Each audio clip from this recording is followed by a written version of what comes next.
여러분 공동묘지에 가보셨습니까? 공동묘지에 가면 묘비가 있고 그 묘비에 이런저런 글씨들이 써져 있습니다.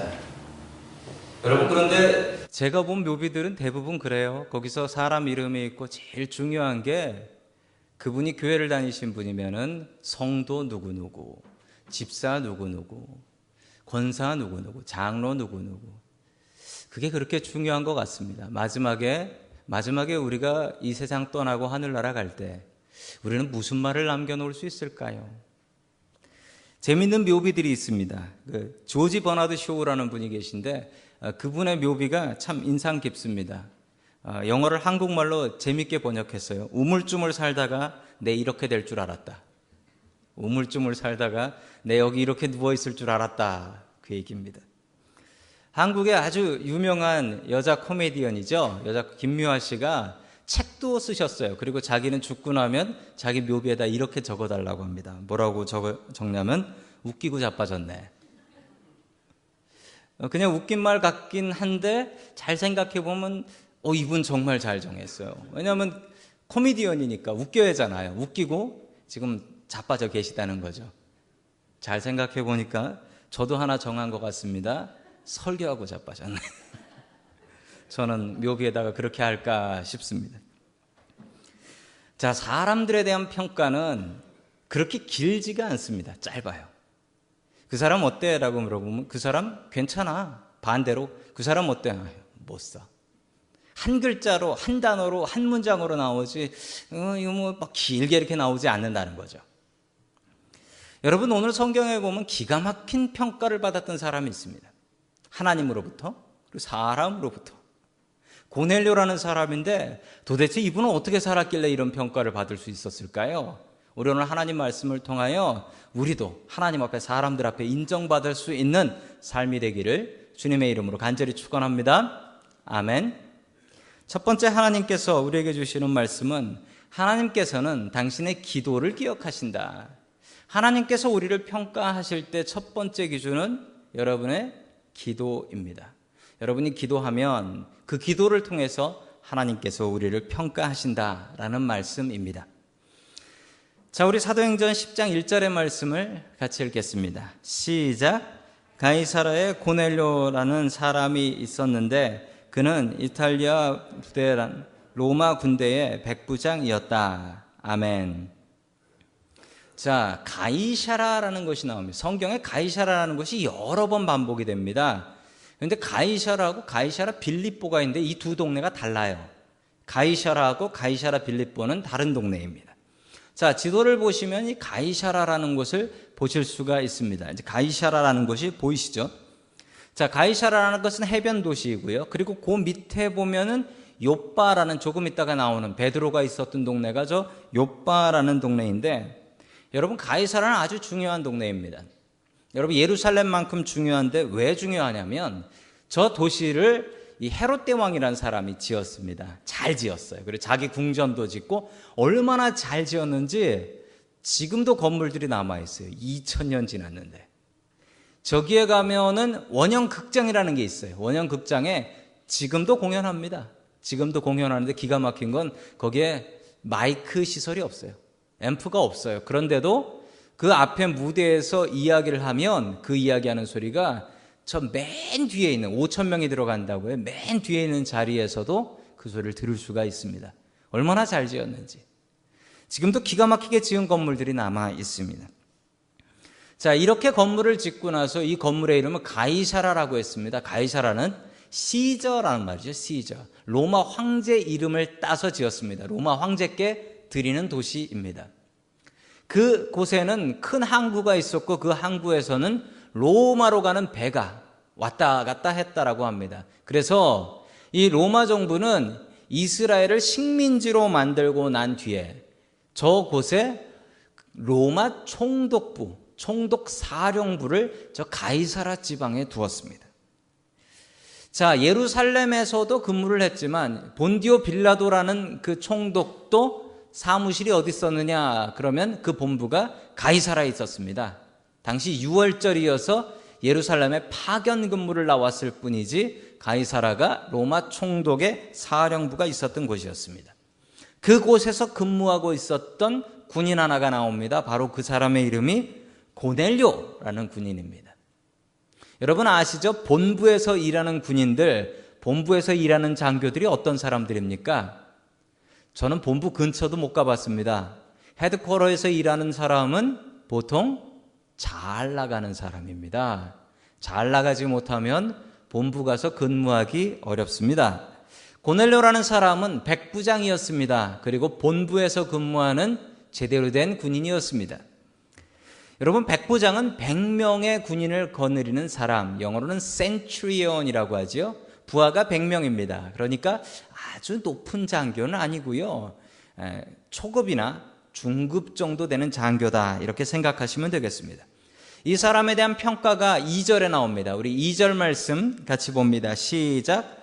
그는 경건한 사람으로 온 가족과 더불어 하나님을 두려워하며 유대 백성에게 자선을 많이 베풀며 늘 하나님께 기도하는 사람이었다. 아멘. 두 가지가 확 눈에 띕니다. 무엇이냐면 기도와 자선을 하는 사람이었다. 기도와 자선을 하는 사람이었다. 자, 이 기도와 자선은 오늘 사도행전 10장에 계속 반복해서 나옵니다. 하나님께서 기억하시는 것이 있는데 그 두 개가 기도와 자선이다.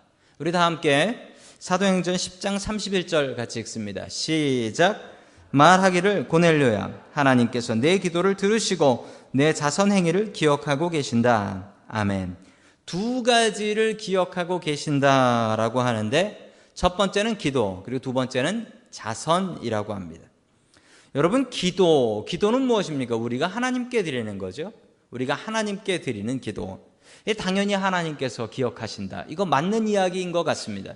우리가 하나님께 드린 기도를 나만 하고 마는 것이 아니고 하나님께서 내 기도를 기억하고 계시고 그 기도를 응답해 주신다라는 말씀입니다. 여러분, 우리가 기도하지 않고 살면 어떻게 살까요? 우리가 기도하지 않으면 우리는 제 멋대로 살게 됩니다. 내 마음대로 살게 됩니다. 기도하지 않으면 내 생각에 옳은 대로, 내 생각에 맞는 대로, 내 마음대로 살게 되지요. 제가 어릴 적에 저희 집이 잘 사는 집이 아니어가지고 장난감이 별로 없었습니다. 장난감이 없어가지고 장난감 없이 놀았어요. 그랬더니만 여러분, 애들 장난감 잘 사주셔야 됩니다. 요즘도 장난감을 보면 갖고 놀고 싶어요. 제가 어렸을 때 제 꿈이 무선조종 비행기 한번 갖고 놀아보는 게 소원이었습니다. 제 꿈을 이뤘을까요? 못 이뤘죠. 얼마 전 아이들 작은 아이 생일 선물이라는 명목으로 아이가 원하지도 않는 무선조종 비행기를 한 대 샀습니다. 아이가 원하지도 않았어요. 제가 그냥 샀습니다. 왜냐하면 제가 좀 갖고 해보고 싶어서. 사가지고 너는 어려서 못해 라고 하고 공원으로 가지고 나가서 제가 했습니다. 재밌더라고요. 열심히 띄우고 노는데 갑자기 그 비행기가 헬리콥터인데 이렇게 막 조금 하다가 높이 올라가니까 지 혼자 휙 날아다니다 툭 떨어져요. 이게 고장인가? 근데 매번 그래요. 잘 알아보니까 그게 그런 게 아니더라고요. 이 장난감이라 조종기 이 레인지가, 컨트롤러 레인지가 별로 넓지 않아서 고기를 벗어나면 지 멋대로 날아다니다 툭 떨어져요. 그때 알았습니다. 자, 여러분, 우리의 기도가 이것과 같습니다. 기도는 하나님의 컨트롤 안에 있는 것입니다. 하나님의 보호 안에 있는 것입니다. 우리가 기도하면 하나님의 컨트롤과 하나님의 보호하심, 프로텍션 안에 있는 것입니다. 만약에 우리가 기도하지 않으면 어떻게 되냐고요? 아까 말씀드린 그 비행기 같아요. 그 비행기처럼 컨트롤러 밖에서 자기 혼자 날아다니다 푸득거리다 툭 떨어지는 그 모습이 우리의 모습이 될 수 있다라는 사실입니다. 여러분, 우리 기도해야 합니다. 기도해야 돼요. 고넬료의 모습이 어떠했는지 우리 한번 보겠습니다. 우리 사도행전 10장 30절 말씀 같이 봅니다. 시작. 고넬료가 대답하였다. 나흘 전 이맘때쯤 내가 집에서 오후 3시에 드리는 기도를 하고 있었습니다. 그런데 갑자기 어떤 사람이 눈부신 옷을 입고 내 앞에 서서 아멘. 오후 3시에 드리는 기도다라고 이야기합니다. 여러분, 고넬료는 군인이었습니다. 군인이 오후 3시에 뭘 하고 있을까요? 여러분, 야간 근무가 아니면 군인은 오후 3시에 대부분 군대 근무를 하고 있습니다. 물론 고넬료는 장교 백부장이었기 때문에 그 시간을 좀 잘 조절할 수 있었을 것입니다. 그래서 고넬료는 오후 3시라는 시간을 딱 정해버립니다. 기도하는 시간. 기도하는 시간. 이 시간이 바쁜 시간입니다. 바쁜 시간이에요. 그런데도 불구하고 고넬료는 이 시간에 기도하기에 힘쓰고 애씁니다. 여러분, 하나님께서 이 고넬료의 기도를 들으셨어요. 야, 대단하다. 대단하다. 군인으로서 오후 3시 저 바쁜 시간을 떼서 하나님 앞에 드리는구나. 정해진 장소에서, 정해진 시간에 그 바쁘고 귀한 시간을 쪼개서 하나님 앞에 기도하는 그 기도를 하나님께서 들어주셨습니다. 그리고 그 기도를 응답해 주세요. 천사를 보내셔서, 야, 저기 요빠에 가면 요빠에 베드로라는 사도가 있는데 그 사도를 데려와서 하나님의 말씀을 들어라. 이렇게 명령을 내려주세요. 그러자 고넬료는 자기 부하 중에 3명을 뽑아서 요빠에 있는 베드로에게로 보내게 됩니다. 요빠는 한 35마일 정도 떨어진 곳이라고 합니다.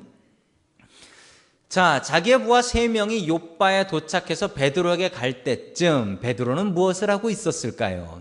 자, 우리 다 함께 9절의 말씀 같이 봅니다. 시작. 이튿날 저들이 길을 가다가 요빠에 가까이 이르렀을 때에 베드로는 기도하려고 지붕으로 올라갔다. 때는 오정쯤이었다. 아멘. 베드로가 기도를 하고 있었습니다.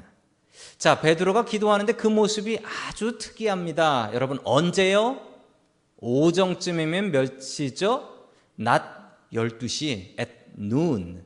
낮 12시에 기도를 했다. 근데 기도하는 장소가 독특합니다. 어디였습니까? 지붕이었다라고 합니다. 지붕에 올라가서 기도를 했다. 여러분, 낮 12시에 유대인들은 기도하지 않습니다. 왜 기도하지 않냐고요? 너무 더워서요. 낮 12시에 유대인들은 길에 다니지도 않습니다. 너무 더워서요. 그런데 여러분, 베드로가 지붕 위에 올라갔다고 합니다. 뭐 지붕 위에 바이올린은 들어봤어도 지붕 위에 무슨 사람이 올라가서 기도합니까?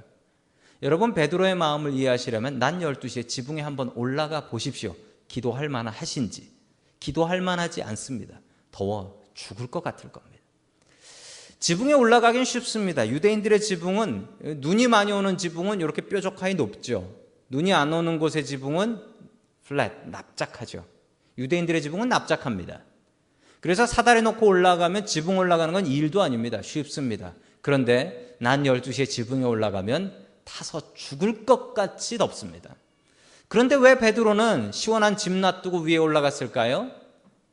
자, 그 앞에 말씀을 보시면 이 베드로가 간 곳이 무두쟁이, 갓밭이죠. 동물을 잡아서 동물 가죽을 벗겨서 지갑도 만들고 가방도 만들고 이런 사람을 갓밭이라고 하죠. 그 갓밭이 시몬의 집에 머물고 있었기 때문에 그가 12시가 돼도 기도할 수 있는 장소가 없었습니다.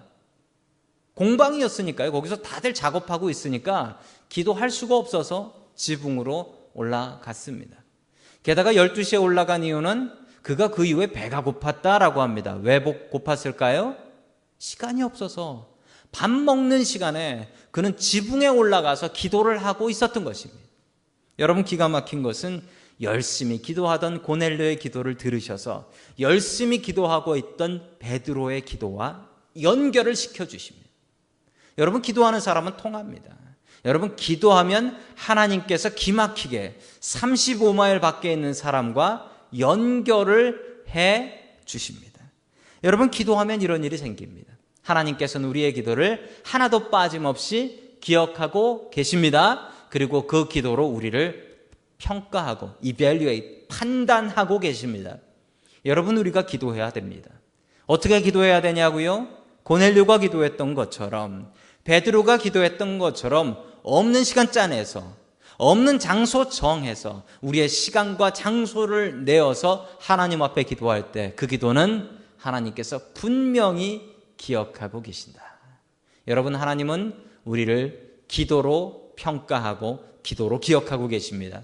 여러분, 우리의 기도가 하나님 앞에 기억될 수 있도록 시간을 다하여 장소를 다하여 하나님 앞에 기도하는 우리들 될 수 있기를 주님의 이름으로 간절히 축원합니다. 아멘. 두 번째, 하나님께서 우리에게 주시는 말씀은 하나님께서는 우리의 구제를 기억하십니다. 구제를 기억하시고 또한 우리의 구제로 우리를 평가하십니다. 우리의 사랑이 얼마나 큰지를 하나님께서는 구제로 평가하신다. 여러분, 하나님께서 우리의 기도를 기억하시는 건 말이 됩니다. 왜냐하면 기도는 하나님께 드리는 거니까요. 하나님께 하는 거니까 하나님께서 받으시고 하나님께서 기억하신다. 이건 말 됩니다. 근데 우리 구제는 뭡니까? 구제는 내가 하나님께 하는 게 아니잖아요. 길 지나가는 거지한테, 길 지나가는 노숙인한테 하는 거잖아요. 그런데 그걸 왜 하나님께서 기억하고 상 주시죠? 만약에 이렇게 생각해 보시죠. 제 자식이 길에서 노숙을 합니다. 그런데 내가 돕지 못하는 내 아들을 지나가는 다른 사람이 그 아들 불쌍하다고 먹을 걸 줍니다. 그러면 그 노숙하는 아들이 고마워하겠죠. 제 마음은 어떨까요? 제 마음도 정말 고맙습니다. 아니, 더 고맙습니다. 그게 하나님 마음입니다. 세상의 모든 가난한 사람들, 그리고 거지들, 노숙인들, 그분의 부모는 누구인가요? 하나님이십니다. 우리가 그 사람을 돕는다면 하나님께서 기뻐하시는 것 마땅하지 않습니까? 우리 모두는 하나님의 자녀이기 때문에 그렇습니다. 고넬료는 구제하는 사람이었습니다. 그의 직업을 보면 그는 로마 군대의 장교였다라고 이야기를 합니다. 그는 점령군 장교로서 이스라엘 사람들한테 마음대로 할 수 있었습니다. 마음대로 지나가는 사람 부려먹을 수도 있었고, 일 시킬 수 있었고, 또 좋은 것 있으면 뺏어갈 수도 있었습니다. 그냥 뺏어가면 돼요. 그걸 한국말로 징발이라고 하죠. 징발. 그냥 뺏어가면 됩니다. 이거 우리 부대에서 쓸 거니까 내놔. 그러면 아무 말 못해요. 여러분, 일제시대 때 그랬던 거 기억하시죠? 일제시대 때 밥숟가락도 그냥 뺏어가고, 이거 비행기 만들고 대포 만들 거야. 뺏어가버리면 끝인 거예요. 아무 말 못하는 거예요. 구제가 무슨 말입니까? 여러분, 고넬료는 구제할 필요가 없는 사람이었습니다. 오히려 마음대로 이리저리 뺏어갈 수 있는 그런 사람이었습니다. 그런데 고넬료는 그렇게 하지 않았습니다. 여러분, 당시 전쟁에서 지면 어떠한 착취와 어떠한 학대도 그냥 당연히 당하는 것이었습니다. 중일 전쟁 당시에 중국을 침략한 일본이 일본 사람들을 학대하고 처녀들을 잡아서 성폭행하고 그런 일을 했다라고 합니다. 그 동네에 중국 어른이 일본군 장교한테 가서 따졌답니다. 아니, 그래도 이건 너무한 것 아니요. 당신들이 너무한 것 아니요. 그렇게 따지니까 일본군 장교가 그 중국 어른한테 이렇게 얘기했답니다. 전쟁에서 진 주제에 어디서 이래라 저래라 하는 거야. 여러분, 이게 심한 말이 아니라 당연한 말입니다. 당시 전쟁에 지면 그런 착취와 학대 당하는 것이 마땅한 일이었습니다. 그런데 이 백부장은 완전히 달랐습니다. 이스라엘 사람들을 사랑하고 아꼈다라고 합니다.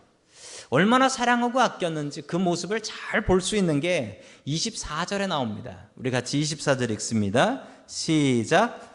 그 다음날 베드로는 가이사라에 들어갔다. 고넬료는 자기 친척들과 가까운 친구들을 불러놓고 그들을 기다리고 있다가. 아멘. 고넬료의 집이 잔치집 같습니다. 고넬료의 집이 잔치집 같아요. 왜 잔치집 같냐면 자기 친척들 부르고요, 자기 친구들 불러가지고, 이게 무슨 신방받는 분위기가 아니고 파티하는 분위기 같습니다. 여러분, 목사님 초대하고 신방받는 모습 같은데, 여러분, 그 기대하는 모습이 참 대단합니다. 꼭 하나님 모시는 마음 같습니다. 뒤에 보면 정말 그런 것 같습니다. 여러분, 제가 신방 많이 할 때는요, 한국 얘기죠. 한국에서 신방 많이 할 때 하루에 11집을 해본 적도 있습니다. 11집을 차를 타고 계속 이동하면서 하는 거예요. 1시간 간격으로 해야 되고요, 30분 이상 앉아있으면 안 돼요. 교인들이 하도 많으니까 그렇게 11집씩 막 신방했던 기억도 있습니다. 11집을 신방하면 제 마음에 한 집을 밀리면 그 다음 집이 다 밀리기 때문에 마음에 초조함이 있습니다. 빨리 하고 나가야 돼. 이 초조함이 있어요. 받으시는 분은 기대하는 마음으로 받으시는데 제 마음은 그 마음을 충족시키지 못해요. 빨리 하고 뒷집을 가야 되는데, 한 집이라도 밀리면 안 되고 길 막히면 안 되는데. 제가 하루는 신방을 나가는데 한 집이 취소를 했어요. 한 집이 취소했으면 빨리 한 집 넣어야죠. 그래서 전화해서 다른 집 하나를 잡았습니다. 어떤 나이 드신 여자 권사님 집이었어요. 오늘 신방 가능하세요? 그랬더니 신방 가능하대요. 그래서 그 집에 신방을 갔습니다. 그 집에 신방을 갔더니 그 집은 그 나이 드신 남자 집사님하고 여자 권사님이 사시는 댁인데 신방을 갔더니만 신방을 가려고 하는데 그 집이 왁작지껄 시끄러운 거예요. 문을 열고 들어가 보니까 거기에 온 가족이 다 총출동을 했어요. 그 권사님이 소개를 하시는데 얘는 내 큰아들이고 며느리고 애들이고 얘는 내 둘째 아들이고 며느리고 애들이고 얘는 대학 교수고 얘는 직장인이고 아니 방학도 아닌데 어떻게 오셨어요? 라고 했더니 신방 받는다고 해서 조퇴하고 나왔대요.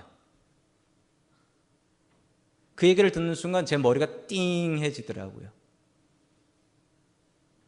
저는 시간을 보면서 이 집을 빨리 하고 다음 집을 가야 되는데 이 마음으로 갔고 그 집에서는 저를 맞는 마음이 아니라 하나님을 맞는 마음으로 준비를 하셨더라고요. 제가 얼마나 많이 그때 회개를 했는지 모릅니다. 여러분 그 마음으로 신방을 준비한 사람이 바로 고넬료였습니다. 베드로를 대하는 게 아니라 하나님 모신다라는 마음이었어요. 우리 25절 26절 같이 봅니다. 시작.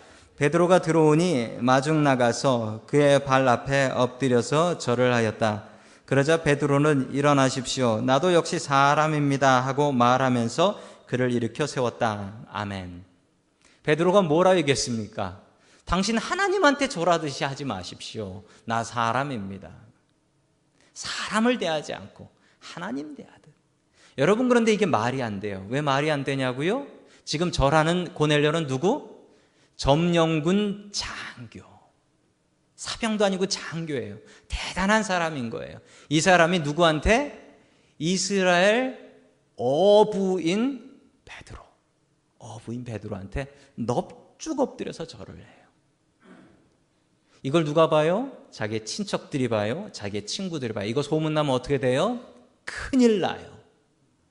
큰일 나요. 그런데도 불구하고 이렇게 했어요.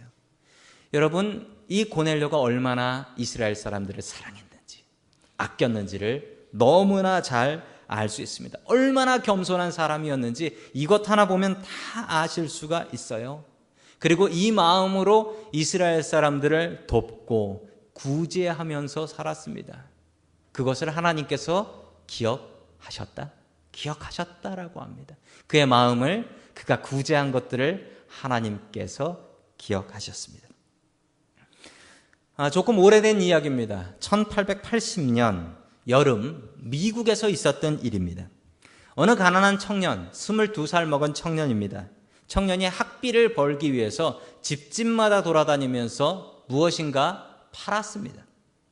여러분 한국에서는 이런 일이 별로 없는데 미국에서는 저도 집에 있으면은 학생들이 이 도어벨 누르고서 와가지고 도네이션 하는데 이거 돈 좀 주세요, 뭐 좀 팔아주세요 라고 하는 학생들 꽤 많이 들어옵니다. 어떤 청년 하나가 학비를 벌려고 무언가를 팔려고 집집마다 다니고 있었는데 하루 종일 먹지 못해서 너무 배가 고픈 거예요. 배가 고파서 움직이지도 못하겠는 거예요. 다음 집에 가서는 무엇인가 좀 먹을 거를 달라고 구걸을 해보자. 주머니를 뒤져보니까 원 다임 10센트 하나 들어있어요. 이거는 뭘 사 먹을 수가 없어요. 그 다음 집에 가서 마실 물이라도 달라고 했습니다. 그러자 그 어떤 꼬마 여자아이가 나와가지고 딱 보니까 너무 행색이 좋지 않은, 그리고 배고파하고 있는 청년 하나를 보고서 물을 주지 않고 우유를 한 컵, 커다란 컵에 담아가지고 줬대요. 이 받자마자 바로 원샷 다 마셔버렸어요. 꿀꺽꿀꺽 다 마셔버렸어요. 마시고 나서 주머니를 뒤져보니 10센트밖에 없잖아요. 그래서 내가 얼마나 드리면 될까요? 꼬마에 얼마 주면 될까? 라고 물어보니까 이 꼬마가 이렇게 얘기했어요. 우리 엄마가 저한테 어려운 사람 도우면서 돈 받지 말라고 그랬어요. 제대로 배웠어요. 자, 그러자 고맙다고 인사를 몇 번을 하고 이 청년이 그 집을 떠났습니다. 그리고 몇십 년이 지났습니다. 이 소년은 어른이 되었고, 근데 어른이 되었는데 배가 아프기 시작한 거예요. 동네 병원을 아무리 가봐도 동네 병원에서 진단도 못 내려요. 큰 병원을 가야 된다고 해요. 그래서 도시에 있는 큰 병원에 갔습니다. 마침 그 도시에는 아주 유명한 산부인과 의사 한 분이 계셨는데 하워드 켈리라는 의사분이었습니다. 이분은 당시 미국 최고의 산부인과 의사셨다라고 해요. 상당히 치료하기 힘든 병이었지만 이분이 자기의 가족을 돌보듯이 헌신하며 이 소녀를, 다 큰 소녀죠, 이 여자분을 돌봤습니다. 그래서 끝내 다 나아서 퇴원을 하셨어요. 여러분, 퇴원하고 나면 무서운 거 있죠? 뭐가 무섭죠? 그때부터 비리 날라오잖아요. 그 비리 무섭잖아요. 병원비. 이 여자분이 병원비를 생각하며 두려워하고 있었습니다. 근데 병원비리 날라왔어요. 그 병원비를 딱 뜯어보니 기가 막힌 말이 적혀 있는 겁니다. 뭐라고 적혀 있었냐면 치료비 액수가 한 잔의 우유로 모두 지불되었음. 이 의사가 누구시냐면 그때 22살 먹은 그 청년이었습니다. 그 청년이 공부 열심히 해서 끝내 훌륭한 의사 선생님 되셨답니다. 딱 한눈에 그 여자분을 보고 알아봤대요. 알아보고 내가 그때 받은 은혜 갚아야지. 그 우유 한 잔 제대로 갚아야지. 그 마음으로 정성껏 치료했고 그래서 낫게 하고 그 다음 병원비는 내가 다 냈으니까 걱정 마시오. 여러분이 한 잔의 우유도 사람도 기억합니다. 여러분, 우리가 했던 선행을, 우리가 했던 구제를 하나님께서 기억하지 않으실까요? 당연히 하나님께서 기억하십니다. 여러분, 하나님께서는 우리를 기도와 구제로 평가하십니다. 여러분, 얼마나 기도를 쌓으셨고 얼마나 구제를 쌓으셨습니까? 오늘 노숙인 봉사 나가는 날인데요. 여러분의 구제와 여러분의 기도가 하나님 앞에 쌓이며 또한 그것으로 하나님 앞에 칭찬받고 사람들 앞에 칭찬받을 수 있기를 주님의 이름으로 간절히 축원합니다.